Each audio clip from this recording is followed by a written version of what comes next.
Salam alaikum, bonjour ou bonsoir, saha aidkoum. Aujourd'hui, ce n'est pas de la poésie, c'est de la prose. Prose d'un désabusé 1. Et il est question d'une allégorie. Une allégorie est une figure de style qui consiste à traduire des idées, des concepts par des réalités perceptibles au sens.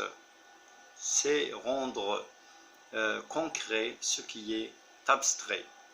Dans ce dictionnaire de Georges Mounin, nous trouvons cette définition. Image complexe, souvent présentée sous forme de narration, où des idées, des qualités morales sont représentées par des figures humaines ou non. Donc puis la définition devient plus nuancée et je vous recommande donc ce livre de Georges Mounin. Donc c'est du sérieux, donc comme avec André Martinet, Todorov, Julia Kristeva, donc c'est toujours un travail efficace. Donc nous avons aussi comme écrit Boileau, tout prend un corps, une âme, un esprit, un visage. Donc il y a personnification. Pour exemple, prenons ce vers de Verlaine qui dit « Alors le cavalier malheur s'est rapproché, il a mis pied à terre et sa main m'a touché. » Dans la poésie arabe, nous trouvons ce vers d'un poète arabe qui se plaint des affres du destin. Avana. Donc il dit Avana dahru binabihi layta ma halla bina bihi. En arabe, on l'appelle al-isti'ara.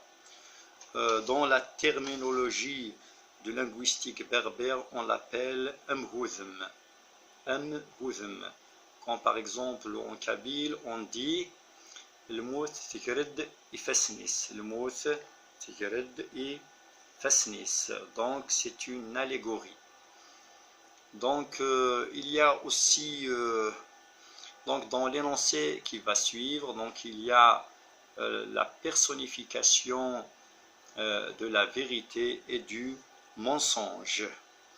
La vérité en gueuse méprisée et le mensonge en gentleman adulé. Donc passons à la lecture de cet énoncé.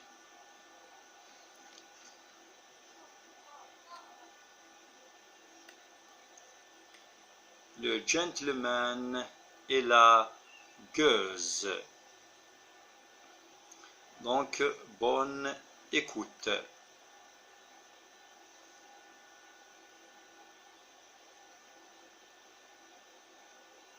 Voilà, le gentleman et la gueuse. Le mensonge en artiste accompli entre dans sa loge, où des miroirs d'illusion semblent être le mobilier de prédilection. Ce prestidigitateur ne conçoit l'accoutrement et le choix de tels masques au lieu d'un autre que selon les priorités qu'imposent les circonstances. C'est de ce lugubre réduit qu'ont jailli ces sinistres épigones, tels les cabales, les discordes et le crime, déterminés à saper les fondements de cette géniarde nommée vertu. Procédant au maquillage désiré, congruent au contexte, le mensonge au sein de méphitique exhalaison se met un fond de teint de fausse humilité, que traversent quelques larmes de crocodile. Le remodelage est parfois plus modeste. Ce n'est alors qu'un sourire rassurant ou un regard tendre à demi éteint, pouvant ainsi rallier à son étendard pourtant au nez toute une multitude de corneaux. Fin stratège, il applique sur ses pièges sournois un phare qui donne l'illusion du vrai. Passe au badigeon sa ruse pour la travestir en naïveté. Les âmes les plus prudentes et les plus assidues à la chasteté succomberont à ces raies méconnaissables, savamment combinés. Pour illustrer concrètement cette habile mystification, je renvoie mes auditeurs à l'entreprise de ces faussaires en peinture qui, à l'instar d'Elmer de Hori, réussirent à tromper les meilleurs experts en produisant des imitations de Van Gogh, Rembrandt, Matisse, Picasso. Le mensonge adulé à la majorité absolue et démocratiquement mérite cette suprématie. C'est incontestablement un gentleman. Passons à la vérité. Sa malchanceuse rivale est un être austère, et l'austérité rebute ceux qui n'ont pas la patience susceptible elle rebute ceux qui n'ont pas la patience susceptible de dévoiler le fond des choses. Tout le monde la loue, mais personne ne l'adopte. Brisé en théorie, cependant écarté dans nos relations quotidiennes.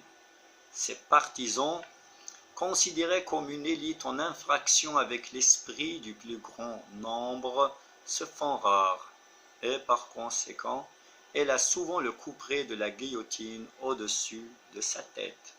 Stoïque mais déterminée, elle sait rester en vie.